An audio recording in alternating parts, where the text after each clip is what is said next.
Bonjour à tous, bienvenue pour cette nouvelle vidéo et pour cette vidéo spéciale Halloween, on va commencer à réaliser ensemble un grand fond galaxie à l'aquarelle et vous verrez par la suite j'utiliserai ce fond pour mettre en scène un petit tampon sorcière sur son balai avec son amoureux voilà qui vole dans ce ciel étoilé que nous allons réaliser à l'instant ensemble. Alors, pour cette réalisation, je travaille à même mon bloc de feuilles. Donc, c'est un bloc de feuilles aquarelles encollé des quatre côtés. Ça veut dire que les quatre côtés sont collés au bloc, ce qui me permet de ne pas avoir un papier qui va gondoler, puisque ici, je vais utiliser beaucoup d'eau, je vais utiliser beaucoup de matière. Donc ici, les blocs, encore une fois, encollés sur quatre côtés sont idéales pour cet exercice. Je travaille sur un papier coton, c'est un papier aquarelle fontaine, le grain nuageux. Pourquoi j'ai sélectionné ce papier? Eh bien, tout simplement parce que je vais travailler avec des aquarelles senneliers et notamment quelques aquarelles senneliers qui sont granuleuses. Vous commencez à le voir à l'écran, cet effet de granulation qui arrive. Donc c'est pour ça que je me suis dirigée sur ce papier et puis parce que je ne vais pas vous mentir, je reste sur du papier coton pour cet exercice tout simplement parce qu'il est très très difficile à réaliser sur du papier cellulose. Comme on va apporter beaucoup d'eau, comme ici la vidéo est certes accélérée mais comme c'est un fond qui prend quand même beaucoup de temps, j'ai besoin que mon papier reste humide très très longtemps et pour cela, rien de tel que le papier coton, hein. Je vous rappelle, le papier coton, il va vraiment absorber dans ses fibres l'humidité de l'aquarelle, ce qui va vous permettre de revenir, d'apporter des couches et des couches et des couches sans prendre le risque de faire des auréoles, même si après, je vais créer des auréoles, vous allez le voir. Mais là, j'ai vraiment besoin, vous voyez, de pouvoir faire des couches et des couches et des couches d'aquarelle tout en gardant mon papier humide. C'est pour ça que j'utilise du papier coton. Vous l'avez vu en début de vidéo, je viens humidifier mon papier avec un petit vaporisateur d'eau.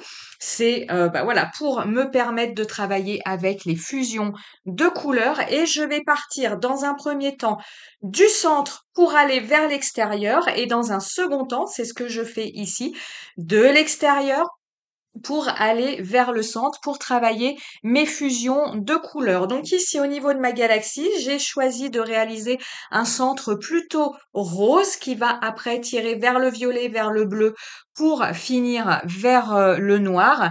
Donc je reste sur des couleurs senneliers. J'ai notamment utilisé le rose opéra, j'ai utilisé du pourpre Hélios, j'ai utilisé du bleu céruléen rouge qui est une couleur granuleuse et puis d'autres bleus intermédiaires comme le bleu de cobalt foncé qui lui aussi est granuleux jusqu'à utiliser en bord de page la teinte neutre. Alors méfiez-vous avec sennelier si vous n'avez pas encore acheté vos couleurs. Le noir intense, c'est la teinte neutre. Le noir ivoire, va plus tirer sur le marron, sur quelque chose, une couleur un peu fumeuse. Si vous voulez un noir noir, il faudra vous diriger vers la teinte neutre. Pareil, vous avez le noir bougie qui est assez clair. On est pareil sur ces couleurs un peu marron, un peu grisâtre. Donc même si vous avez le nom de noir dans le nom des couleurs proposées par Sennelier, le vrai noir tel que vous l'avez à l'écran, c'est la teinte neutre. Donc vous l'avez vu, j'ai déjà apposé mes couleurs les plus claires au centre et après je vais progressivement par des jeux de fusion de couleurs ajouter, faire fuser avec mon rose au centre un bleu clair, un bleu un peu plus foncé, encore plus foncé pour arriver jusqu'au noir. Je fais déjà la partie supérieure de ma réalisation. Je fais ensuite la partie inférieure. Je m'y prends de cette façon pour, encore une fois, que mon papier soit bien, bien humide et que mes fusions de couleurs se fassent bien. Et dans un second temps, je repars de l'extérieur, donc du noir, pour venir ajouter du noir, venir ajouter du bleu plus foncé, tout ça en me rapprochant du centre de ma composition. Ensuite, ce bleu plus foncé, je viens le faire fuser avec du bleu plus clair, avec du violet, avec du rose, etc., etc. Et je suis venue en dernier lieu rajouter du rose au centre de ma réalisation parce que, voilà, encore une fois, par les jeux de fusion, mon rose avait été trop absorbé, avait trop fusé avec le bleu clair et était pas assez voyant. Alors que vous le voyez là dans les petites cartes que j'ai détourées dans ce grand fond, eh bien, on voit bien le rose. C'est vraiment lui que j'ai ciblé pour venir après détourer ces petites cartes dans mon grand fond. Mon fond, lorsque le papier était encore humide, mais plus avec un effet miroir. L'effet miroir, je vous le rappelle, c'est lorsque vous voyez encore de l'eau en superficie de votre papier. Donc, quand votre papier est encore humide, c'est-à-dire qu'on n'a plus d'eau au niveau de la superficie de son papier, mais que votre papier est encore humide, ça se sent avec la main. Je suis venue faire des projections d'eau pour créer les auréoles que vous voyez à l'écran. Vous voyez, dans ce fond, il y a des auréoles. Donc, pour créer des auréoles sur du papier coton, il vous faut un papier qui a séché, mais qui est encore humide, mais humide à cœur. C'est le contraste entre l'eau que vous allez apporter et cette humidité à cœur du papier qui va vous permettre de créer des auréoles. Vous laissez le tout sécher.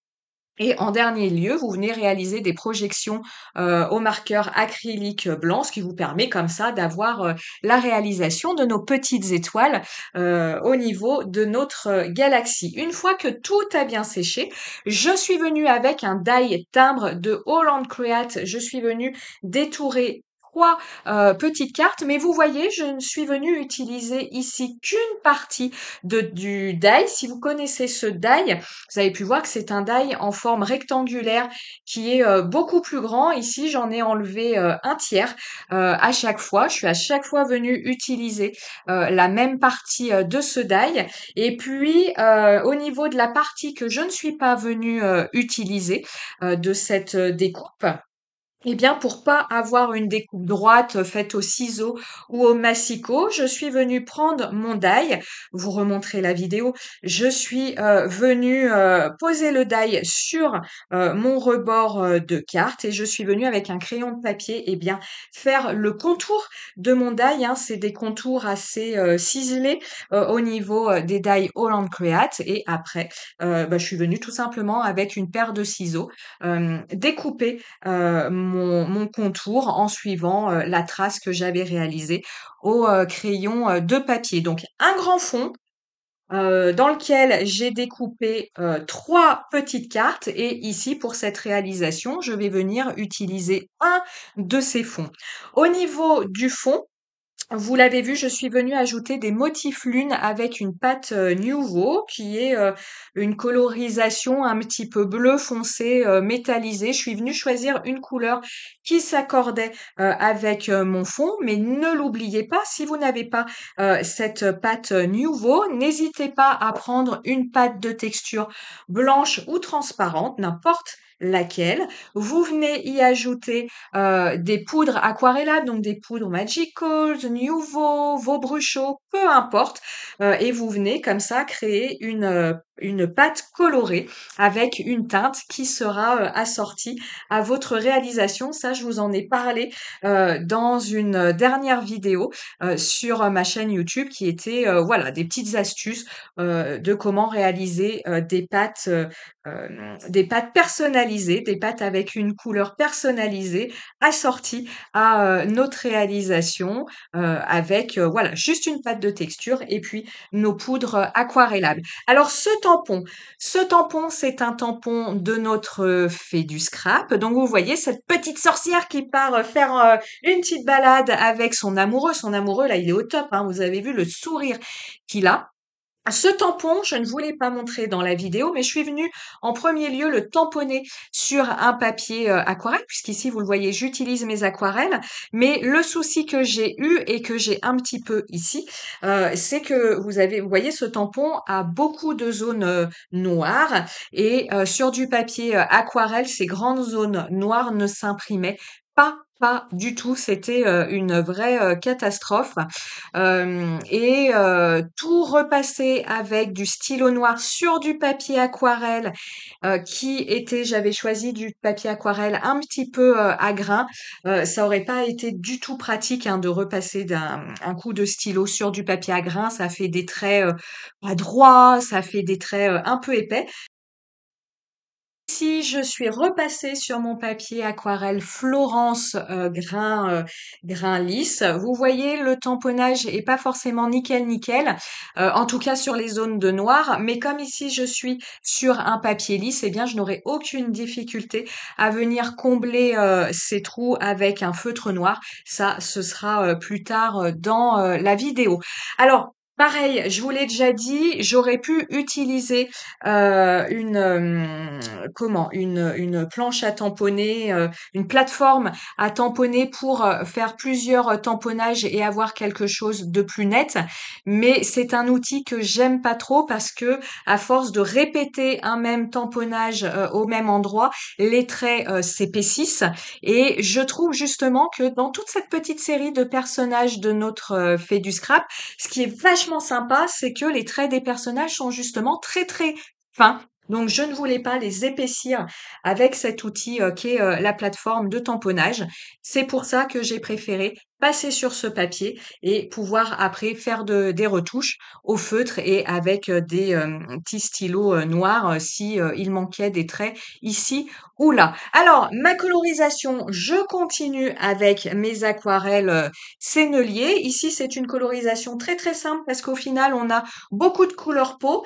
Les cheveux, comment je vais appeler ça, la touffe du balai, j'ai utilisé exactement les mêmes couleurs et exactement la même technique, c'est-à-dire que je suis venue mettre de l'ocre jaune clair en base de colorisation et je suis venue ajouter des petites touches pour foncer et les cheveux de ma petite demoiselle et mon balai. Je suis venue ajouter, alors que ma colorisation était encore humide, des touches de terre d'ombre naturelle et de sépia coloré. Une fois que tout était sec, je suis venue repasser une couche ocre jaune clair sur et la touffe de mon balai et les cheveux de ma poupette. Pourquoi? Parce que encore une fois ici on est sur du papier.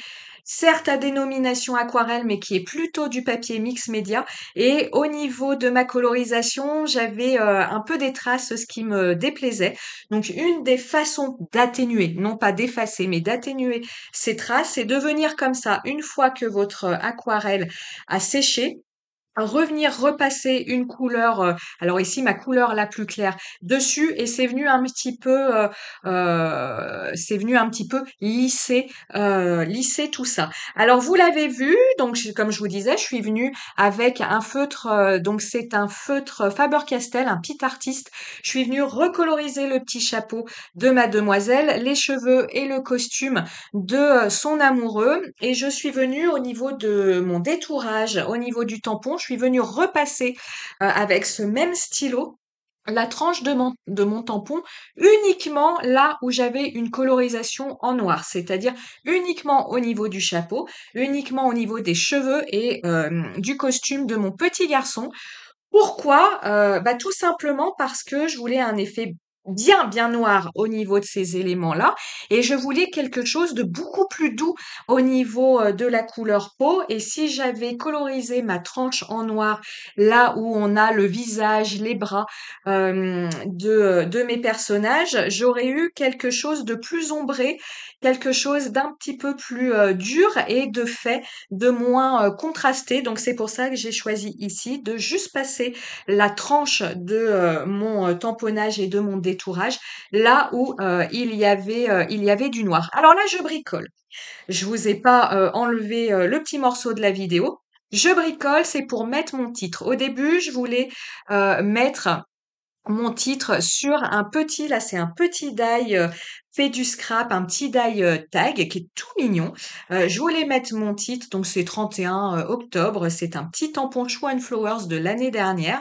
Je voulais le mettre sur ce die, vous voyez, embossage à chaud avec voilà une poudre, mais cette poudre, je ne l'avais jamais utilisée. En fait, elle n'a pas du tout donné l'effet que je voulais. Je voulais quelque chose d'argenté et en fait, c'est devenu complètement transparent avec quelques paillettes. Donc, changement de programme avec ma poudre noire ici. Je viens directement tamponner le 31 octobre sur un coin de ma petite carte. Je viens l'embosser avec cette poudre noire, mais là aussi, je n'ai pas fait le nuancier de mes poudres à embosser. Et vous voyez, c'est pas bien parce que, alors, ça passe, hein, mais je le vous dis juste, c'est pas ce que je souhaitais. Moi, je voulais une poudre noire avec des paillettes et ici j'ai une poudre noire à effet comment on va dire effet glossy en fait. Il n'y a pas énormément de paillettes dans cette poudre noire. Je sais qu'il en existe des poudres noires avec beaucoup plus de paillettes dedans. C'est absolument pas un souci, mais voilà. Vous le voyez à l'écran, c'est pas un effet pailleté qu'on a, c'est un effet un petit peu givré en fait. Bon, ça passe, hein, il y a pas de souci, mais moi je voulais, voilà, comme toujours, des paillettes.